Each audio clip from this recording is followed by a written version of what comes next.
Hello, everybody. Welcome to this week's episode of MGR Unplugged. David and I were just looking out the window, and it's really windy in Phoenix today.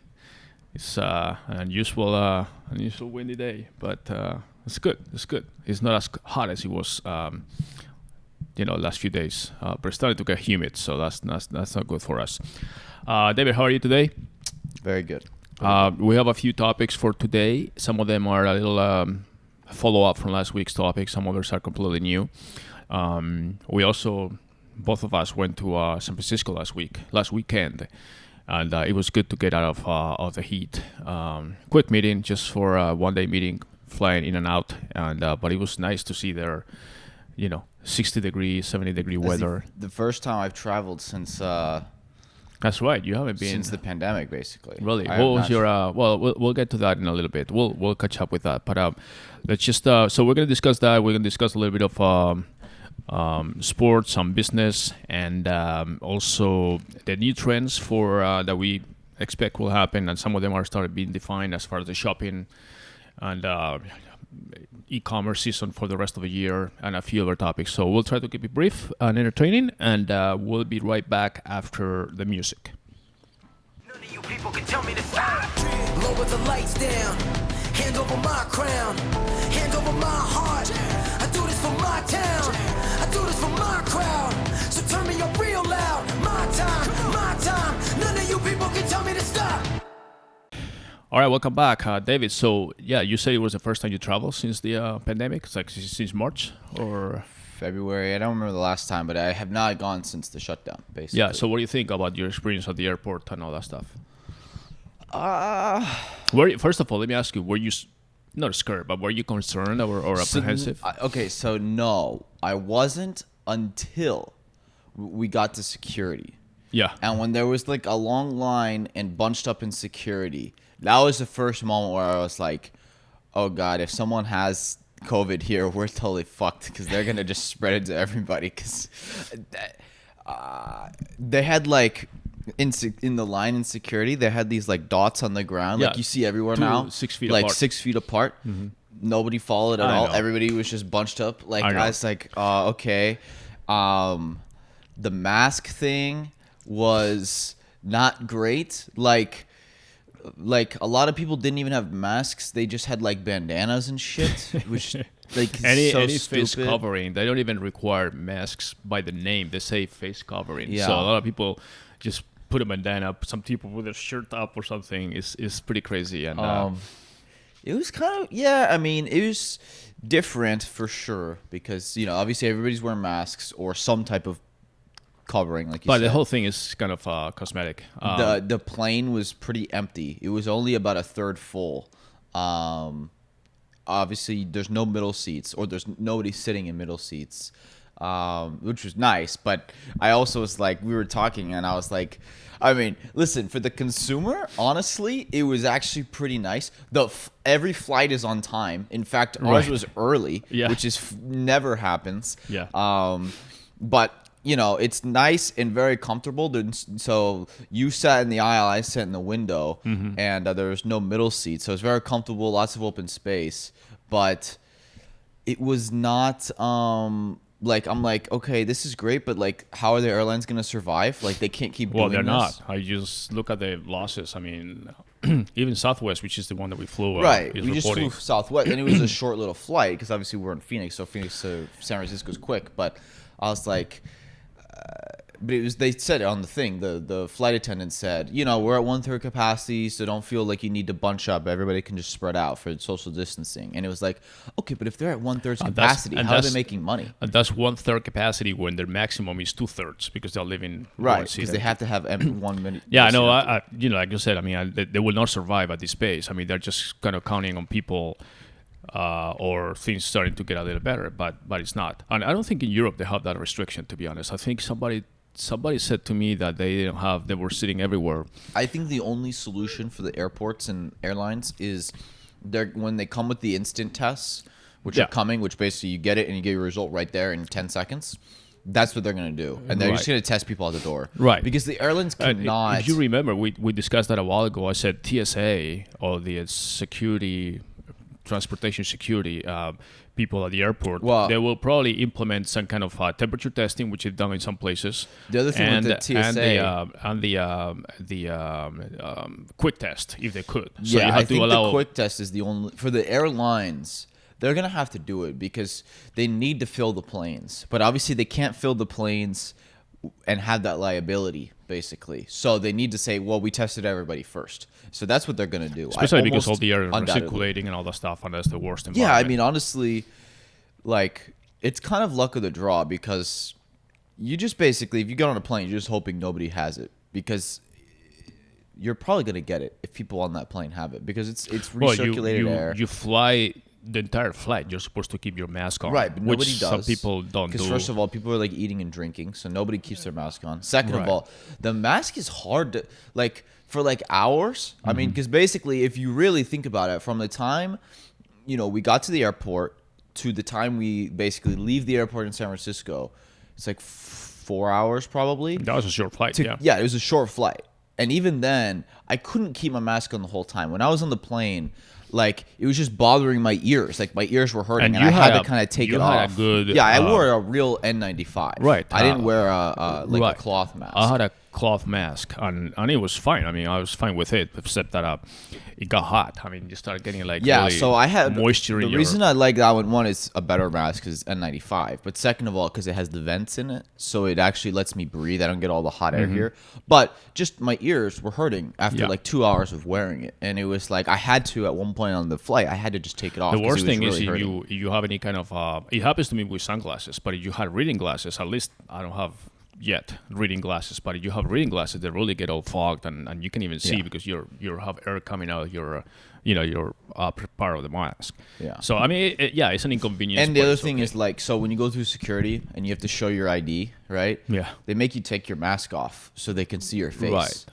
Which is like, okay. Yeah. And then and you're basically a foot away. From everybody's the like, when you security go guard. through security, like putting your shit in the buckets, that was no different at all. No. You're touching everything, like you're 2 feet away from, like, so I just think they're gonna have to test people. No, I told you. I went to They're just another gonna have to trip. test people at the Yeah, door. I flew also last month, and I told you that it was just a whole, and that was a longer flight. That was actually 2 flights, one to Denver, one to Washington D.C. And it's just like you. Speaking of Washington, we'll get to that in a second. Okay, yeah. Your favorite football Still team. call that, yeah. Yeah, but it was the same thing. I mean, you fly the transportation industry, and I'm not sure about the hotels and everything else, restaurants and so forth, but they're not ready for this situation. They're just complying with the law the best they can, but they can't. I mean, either you do it all right. They're not or going to survive.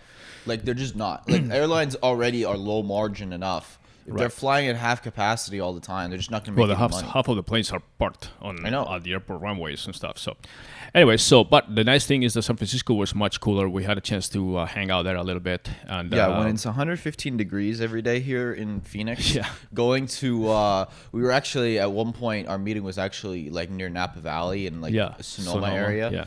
And it was, like, 63. I remember I literally, here's the thing. When you live in Phoenix, you basically just accept that from May through September, it is a living hell.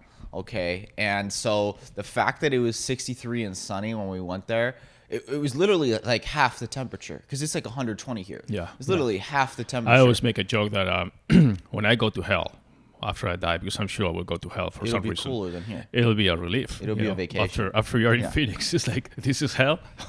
Give me heat. You know, it's like I told you, I was like, it's amazing that we can stand in the sun and not drip sweat. Because here, if you stand in the sun for 2 minutes, Yeah. you're just dripping sweat. Yeah. But anyways, speaking of Washington, for those who don't know, you are a diehard fan of the team formerly known as the Washington Redskins. Yeah. And they just this morning came with their new name. Really creative. They really put their minds together. And they've been thinking, well, the history basically, obviously, is the name was, now with all these politically correct name changes that we're seeing everywhere, the Redskins name is being controversial for the last few years. And the owner, Dan Snyder, said... I think you're secretly hoping that Dan Snyder gets kicked out because Well, he's they're been a trying to- terrible owner. Yeah. Well, who's done anyways, nothing he with the said team. we're not changing the name and all that stuff. Honestly, I mean, I'm kind of neutral on that stuff. I understand. I mean, there's a lot of sports teams and things in general in the country that are called or named after Native Americans or this or that or whatever. And I think, I mean, I'm not so much into that. I mean, I understand the name might be offensive, but at the same time, it's a sports team or something. I don't know. I'm kind of mixed on that. I think. Okay. But anyways, besides the point. You're Spanish. What if the team was named the Washington Spicks? Well, but that's different. Oh, it's not different. It's not different. The Washington Spaniards. What if it was the Washington Spicks? Would you want it to be changed? I don't know. I don't know if they were called the Washington. I don't know. I mean, I don't know what name. Like, okay, the analogy that people give is, what if instead it was called the Washington Blackskins? Would that be allowed? Probably not. What if it was the Whiteskins? I don't know. I don't know. I mean, I usually say the skins. I didn't say red or white or black. Anyways, the point is, name of the team has changed. I had some suggestions. They couldn't come up with one, so they're just called Washington Football Team. That's literally what they called themselves. I think now it sounds like Washington a soccer team. Football Team.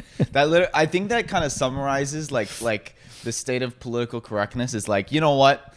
We don't want to even risk it. We're just Washington Football Team. That's our generic name. Right. So I have some suggestions.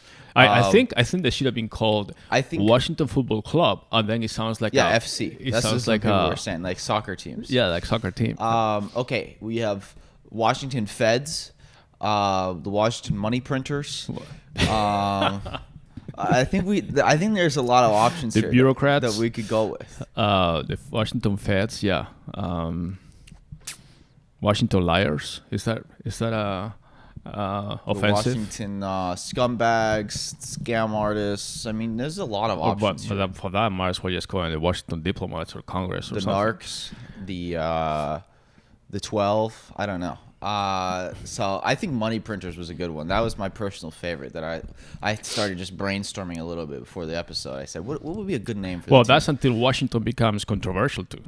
Which now, yeah, I know. I love that the Washington Post had an op-ed about the name Washington, that they should rename it because he owned slaves.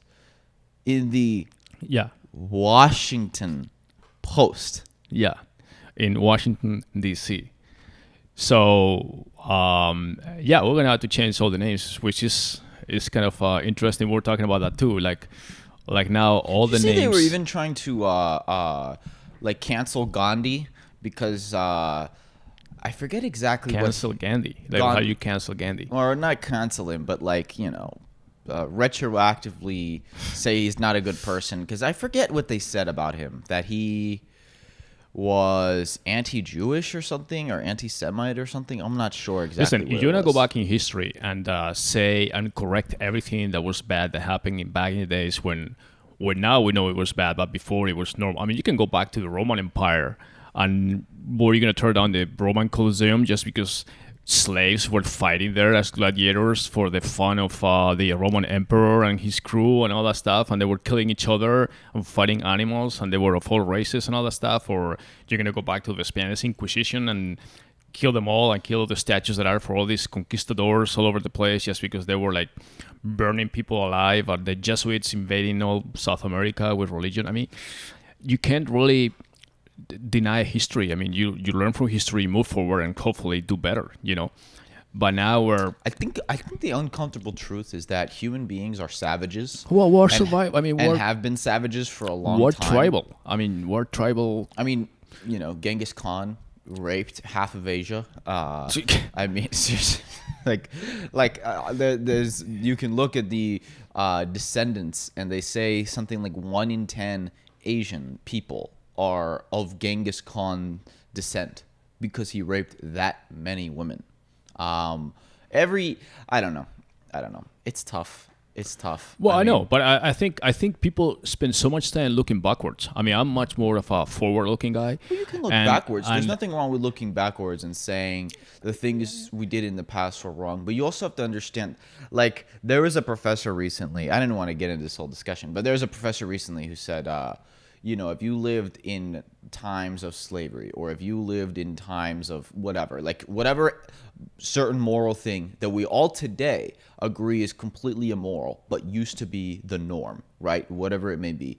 He asked his students, he says, would you, in the face of potential persecution and being an outcast in society, speak out and be totally against that thing?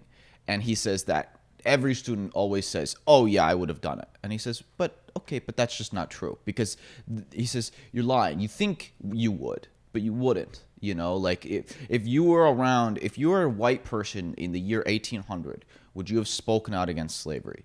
Were there white people who did? Yes.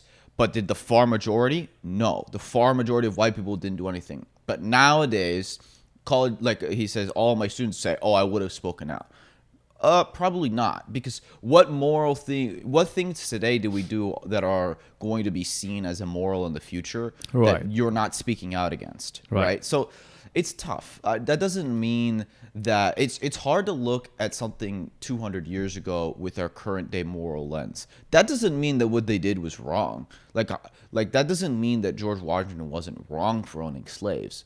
But you have to understand that it was just a different time, and that George Washington also did a lot of great things, okay? And we shouldn't remove him from history because he was a slave owner, in my opinion. Right. That doesn't mean that he wasn't wrong, but you can go even further back, like they're talking about Christopher Columbus and all that stuff. Okay, well, he wasn't like a prototype of an ace. He was a merchant. The guy was just basically a merchant.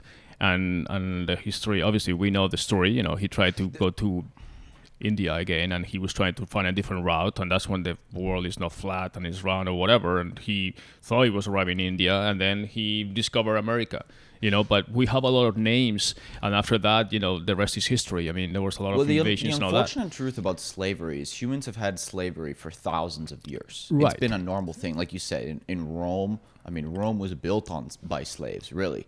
They say, I know there's different arguments, but a lot of people think that the Egyptian pyramids were built by slaves. Are we going to tear those down? I mean, unfortunately, in the past, really, like, the way I like to put it is slavery, it's actually an abnormality that in today's world, we don't have slavery. Because for the first 10,000 years of civilization, it was very much built on slaves. You go to war with another tribe or another civilization, another city, whatever, and you win, you take the people of that city and you enslave them. That was the common practice. It was normal. And that doesn't mean it was right, but it was normal. And now we live in a world without slavery, and obviously that is the significantly better thing. But all races, all religions, everybody has held slaves and been slaves. A lot of things and is that's the unfortunate truth. A lot of times is that now we're also starting to dig into expressions and words that we use today, and we're trying to find extra connotations from those words and starting to say, oh, should we use this or not? And I think it gets really like too much. Like, I mean, I don't know. Like, we're like looking like the master bedroom thing. Yeah. Or I don't know. I get what people say, but at the same time, it's about intent. Like, I had no idea until just 2 weeks ago that master bedroom even came from that origin. Right. And I don't think most people did. But either. I mean, even normal things like you say, hey, like I was talking to another client the other day, and we had a little issue with communicating via email, and his emails were being trapped or something. I said, make sure that this domain is whitelisted on your server so it goes through. It's not blacklisted. I mean, we have blacklisted and whitelisted. That's common norm. Like the emails that go through, the emails that are blocked for whatever reason. And now you start thinking, okay, well, why do they call it blacklisted? Like it's a bad email. Right, but that's another example where the term blacklist didn't come from black people. I know. It actually came. You can look up. I looked up the etymology. It comes from puritanical England hundreds of years ago. Right. That's where it comes from. Right. No, exactly. And it had nothing to do with. But that's what we're starting people. to find or dig into connotations that really don't mean anything bad, you know. But then we said, okay, what do we call the blacklist? It was actually, the word comes from pre-slave trade era. So before white people owned black slaves in England and in America, basically. The word was around before that ever happened. Mm-hmm. So it was not from black people. But I don't know. I mean, I don't do... That's the thing, though. Like, I don't ever. I don't even think about that stuff. You I know, don't it's know. like you have those thoughts, and it's like, okay, well, it's just a normal expression, like you said, masturbate. But there's a lot of different things now that, etymology-wise, you can start looking into where does this word come from? Was it Right. Was it about? Like, I mean, even look at the words that, like, moron, idiot, those used to be clinical words. They were clinical words used by doctors that you could be diagnosed as a moron. It's that people started using it as an insult, and now the medical profession doesn't use those words anymore. But the original creation was as a medical diagnosis. It wasn't any malintent. It was that people started using that word in a derogatory way, and now the medical profession changed and they don't use them anymore. I don't know. Words are tricky, man. It's like. But I was thinking. I just think, to me, it's just about the intent. It's like, what is your Exactly. intent with Exactly. the word? I mean, if someone says master, like I said, I had no idea that master bedroom even came from basically slave didn't know either. masters. I don't think 99% of people even knew that. Well, we use the word master for a lot of things. Master in tapes. I came back from Yeah, a video masters background. used- We had first of all, the master of a video program used the Master is final used program. in things not just in slavery. Right. You have a martial arts master. Exactly. Has nothing to do with it's slavery. a teacher. Is the Right. the master comes from Mastery but, is But to me, from my Latin background, master comes from maestro, which is the teacher. right. Okay, so and And like especially conductor in Right. Spanish It's is conductor. maestro, it's or they have co- maestro too. Yeah, maestro too. El maestro of the orchestra. Right. Conductor means conductor, which could be whoever leads the orchestra. But master in my background is from the maestro, from being the master. Okay, so you have teachers that are lower level, and the master is like above the teachers. He's like the master of the teachers. Okay, here's another one. You're Spanish. Latinx. Like Latino, The word Latinx. Latinx. Yeah. Word about it. What do you think about it? Because when I talk to Spanish people about it, they think it's really dumb. Latinx. They don't get it. Yeah, I don't- Latinx. I don't know what that means. You never heard Latinx? No. You've never heard Latinx? Latinx. Latin X. It's spelled Latin No, X. no. Latinx. No. It's like the gender neutral. So instead of saying that person's Latino, you say they're Latinx. Oh, really? Because Latino is masculine, but it can refer to a woman. Oh, or, I thought it was- non-binary Well, or whatever. I mean, in Spanish, in Spain, we have Latino and Latina. As you know, the gender is specified with the adjective. But you don't, like, if you say Here, we say Latino in general for anybody that is kind of like Latin American. yes, And you say he's Latino, and it doesn't matter if he's a boy or a girl, a woman or a Right. man, he's Latino. Maybe now they say Latino or Latinx because they want to separate whatever. because they say that it's not an inclusive term. That's kind of silly. I mean, because this is the thing.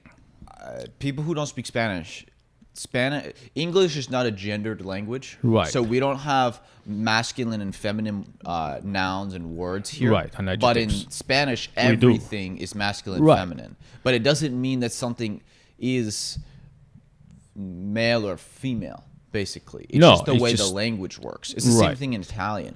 You know, Right. it's just the way the language works. Right. And so when something is generic, you use the O. Basically. when it's generic or plural, you use the masculine form. Right. Like Use I the can say, masculine. all Latinos or todos los Latinos. Right. That means everybody, boys and girls and women and men or whatever. Right. Now I can say she is Latina, he is Latino. Right. you That's know. what I mean. So, but the generic, when you just word generic and plural, is always the masculine, the plural masculine Right. that you use. And they're saying the basically, and this is where it gets into. I think if Latin people were saying yes, this is what the word I want, but literally I've asked many Latin people about this. They all say they think it's stupid. All of them. Well, and yeah, if of you course look they're gonna at, say it. they looked at they did a poll of people who live in like Latin American countries, what they think about it. And it was something ridiculous. Like 98% said that's stupid. Well, it is. And the other thing, we're talking about all this rethinking some of these words. Like we're talking like blacklist, whitelist, master bedroom, blah, blah, blah, all that stuff. None of that stuff is happening in other languages, basically. Like in Spain or Spanish-speaking countries, like you said, South America, whatever. Nobody's questioning the word this or that, whether it comes from slavery or whatever.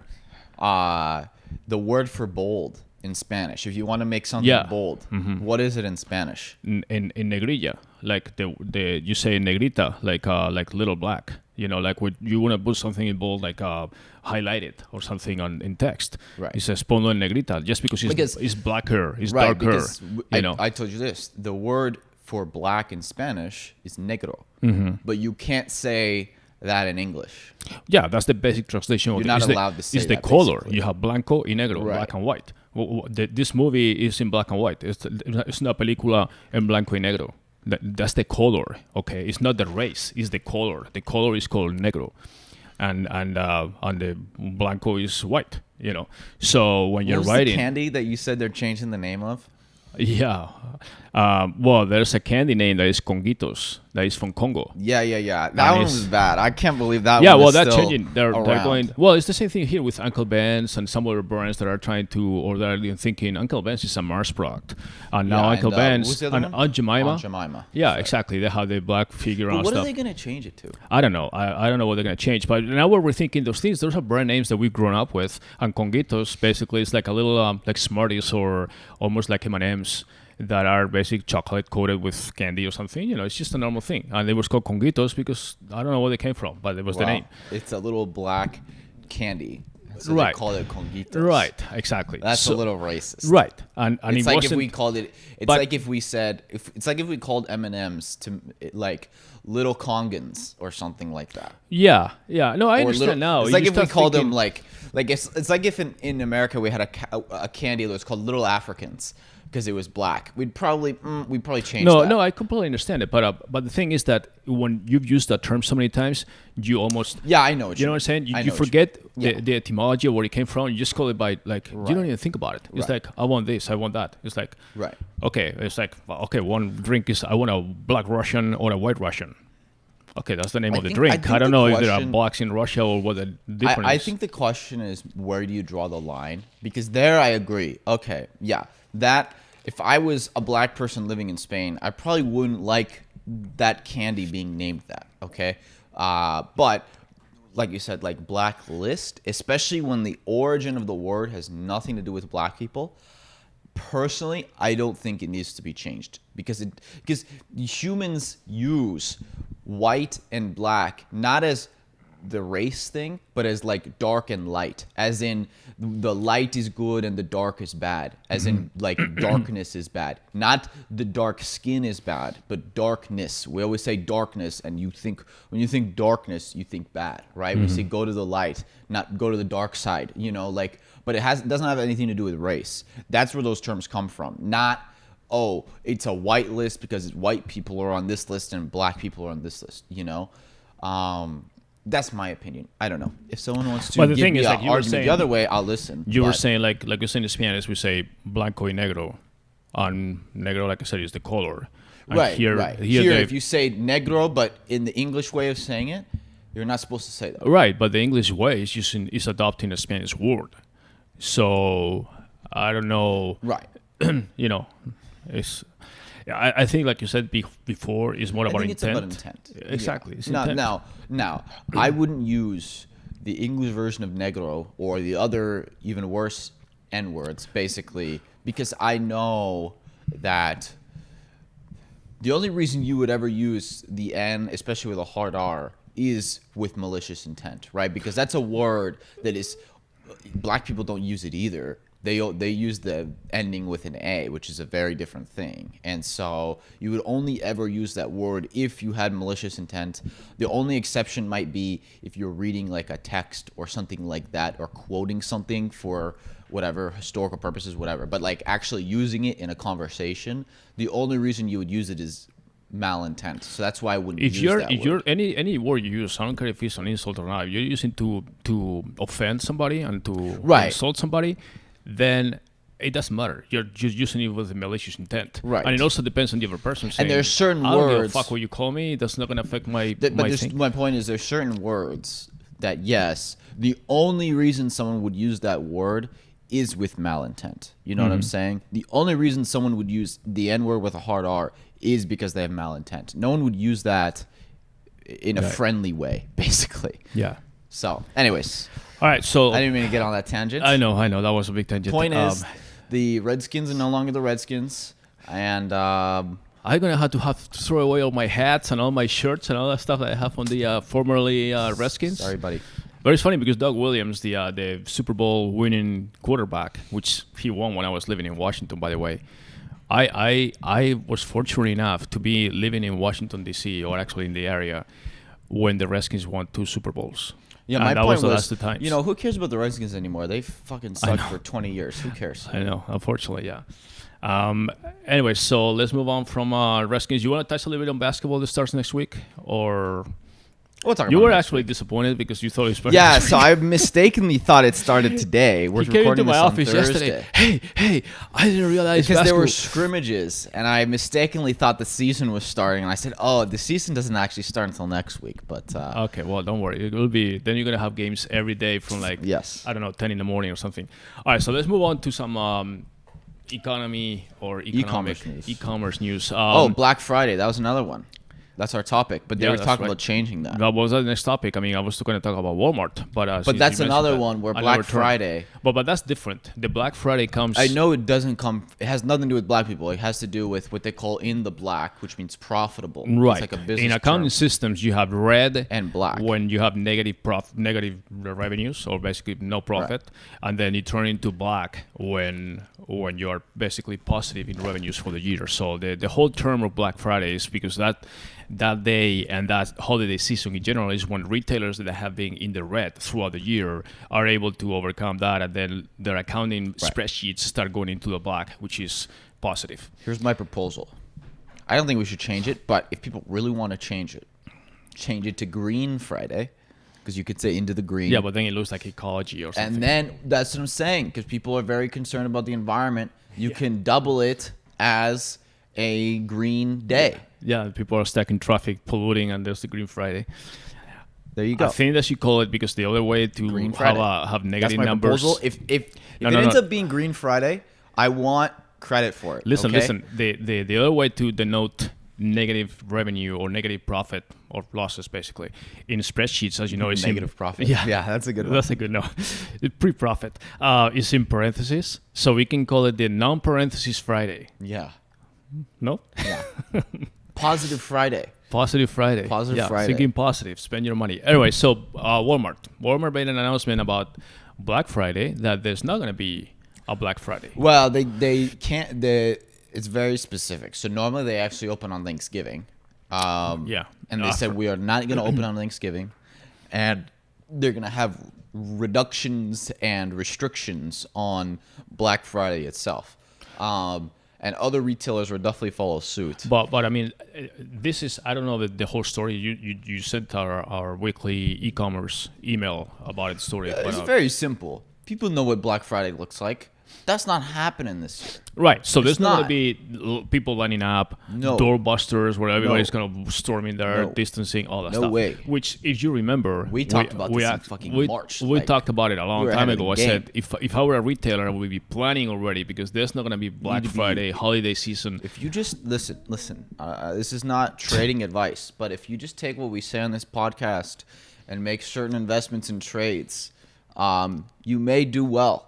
Okay. We've actually hit a few. Yeah, I was talking about coronavirus in fucking January. A few when nobody was predictions. talking about it. I said this is a big deal. Yeah. So, anyways, we discussed Black Friday and we said, you are a retailer, you better jump online and get ready because there's not going to be online. I mean, there's not going to be at store or in-store retailing this year, at least.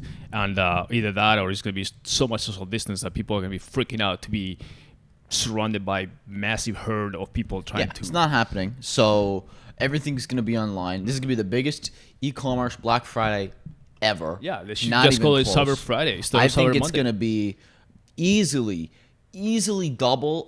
If you're an e-com company, whatever you did last year, I anticipate minimum, probably double, if not triple or more revenues, honestly. So based on that, I mean, usually the shippers like the FedEx, UPSs, and Postal Service and all these other ones, they reinforce their crews. Infrastructure is a big deal. Logistics. I mean, you should see the amount of money that is going into e-com infrastructure right now. Right. Everybody is investing in e-com infrastructure because it's so needed. Logistics and fulfilling is Yes. going to be huge this year. We need way more warehouses, it's not way uncommon more to see- delivery trucks and drivers and everybody. Right, and it's not uncommon to see the big fleets like the FedExes and the UPSs renting like budget trucks and all kinds of third-party trucks for their shipping and deliveries during the holiday season because they are so busy and they have these temporary jobs and everything.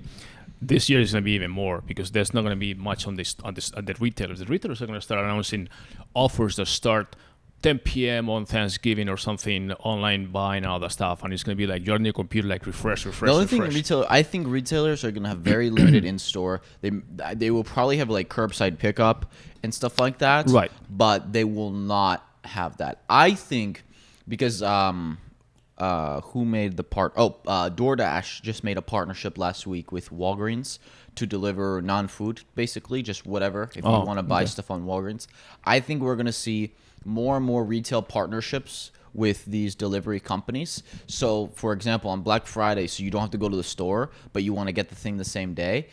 Maybe they partner with like Uber or Postmates or DoorDash or whoever, and then basically you order something on Walmart.com, and then it gets delivered the same day by a DoorDash driver or something like that. I think that's what's going to happen. I think that is much more likely. But yeah, we're not going to have retail Black Friday like we're used to. So it's going to be massive for e-com. Now, for retail, it's just devastating. As if this year hasn't been hard enough.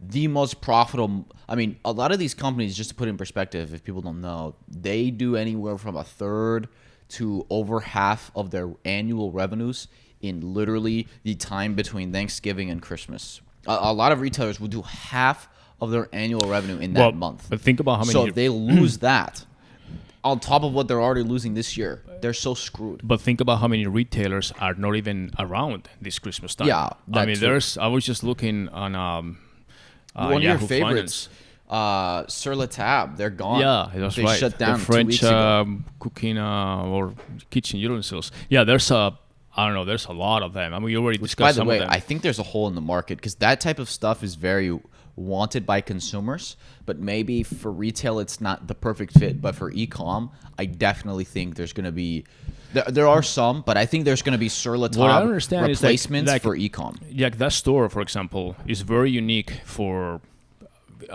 kitchen fans, and I'm not. I used to go there just to buy Nespresso or something, but I'm definitely not a kitchen guy for sure. Garage, yes. Kitchen, never.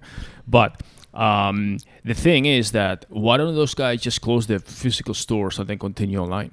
I think Is they it not will. worth it? They declared bankruptcy, but they're not going away. I think it looks like they're looking for a buyer, like most of these. But the problem is, here's the thing. I keep seeing all these headlines of people, they declare bankruptcy, and I look, and it says, yeah, they're looking for a buyer.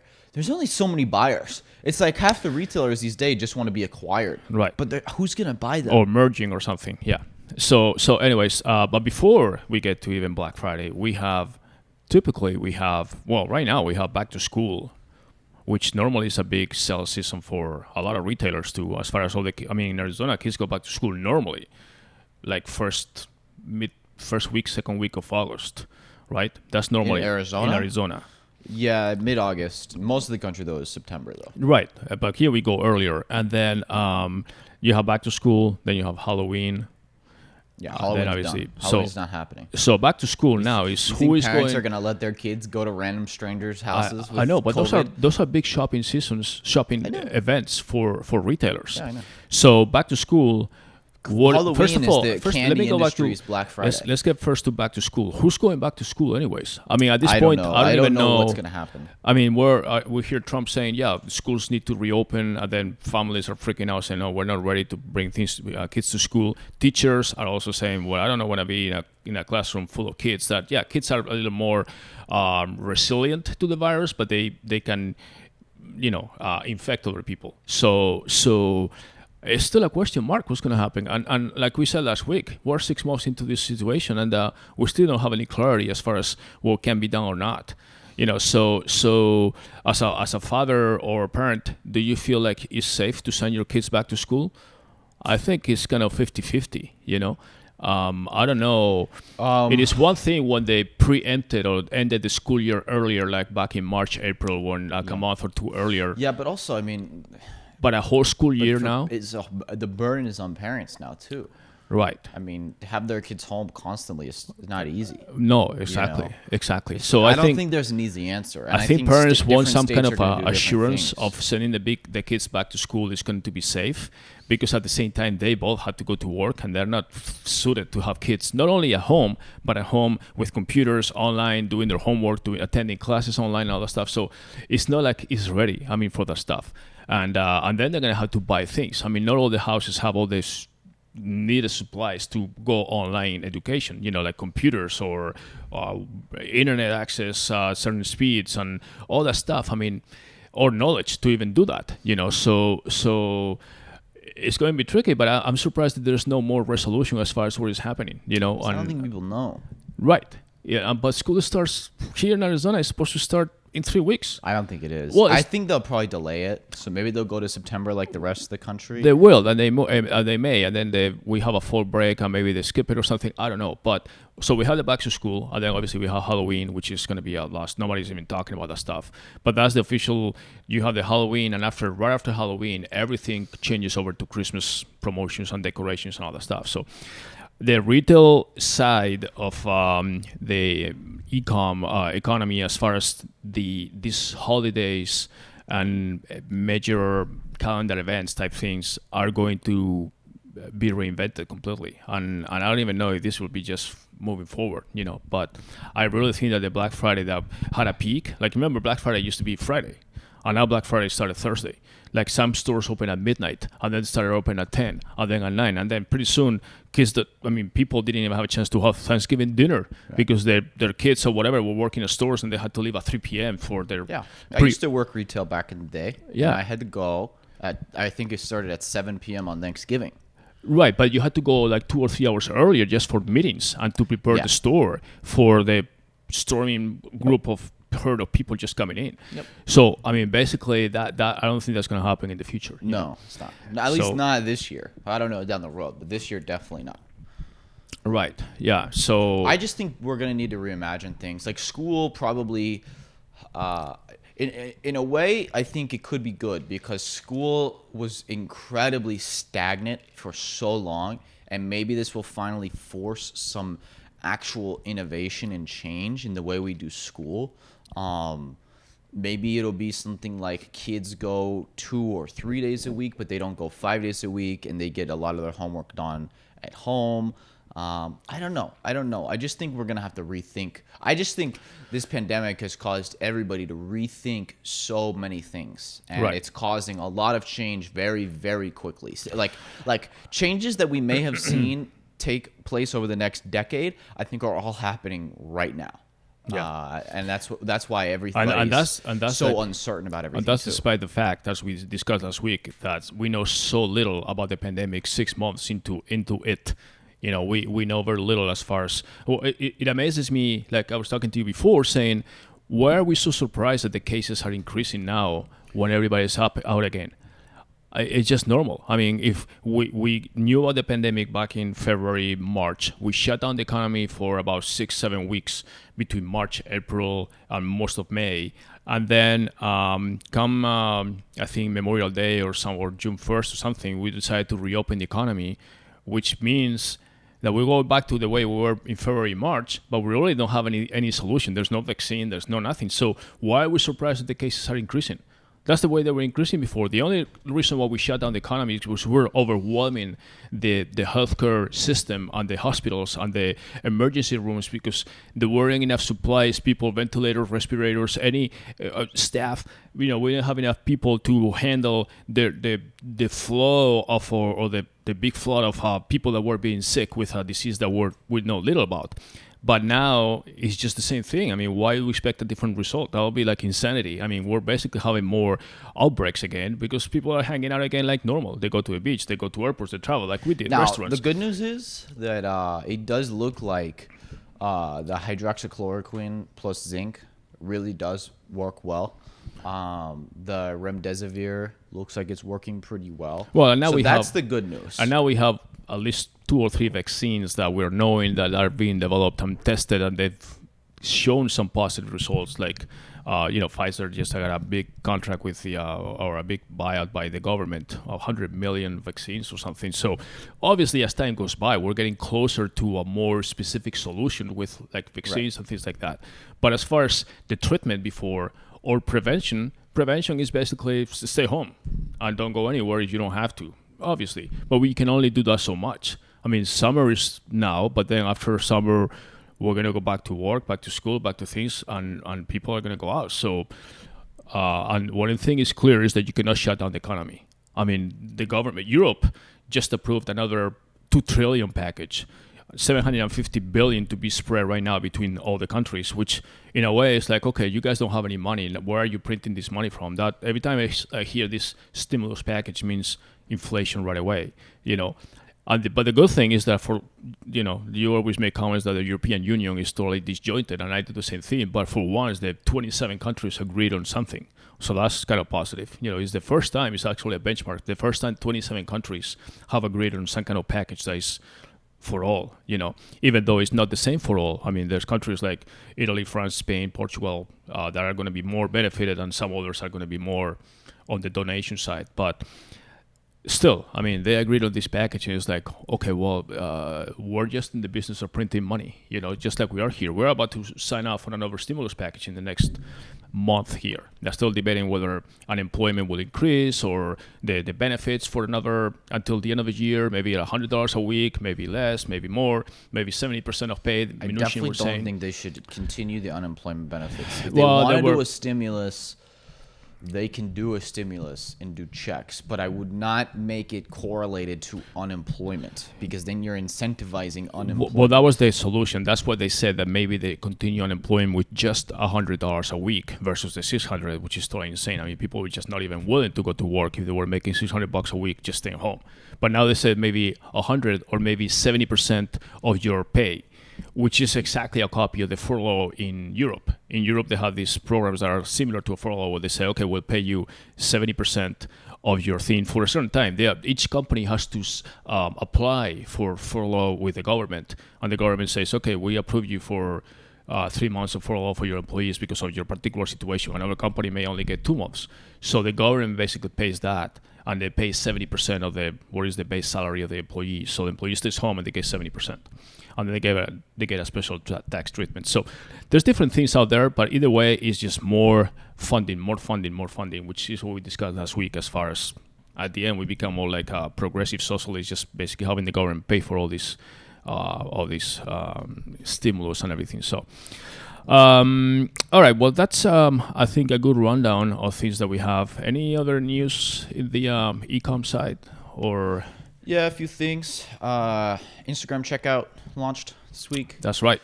Right. With Facebook Pay, so you can actually check out on Instagram now instead of, because you had Instagram Shop, but when you clicked, it took you to the website. It goes to a store. Yeah. So now you can check out on Instagram. That was already announced. It just finally launched, and then and that will be automatically implemented, right? They said for people that already had the Instagram account set up with connection. Yeah, I think so.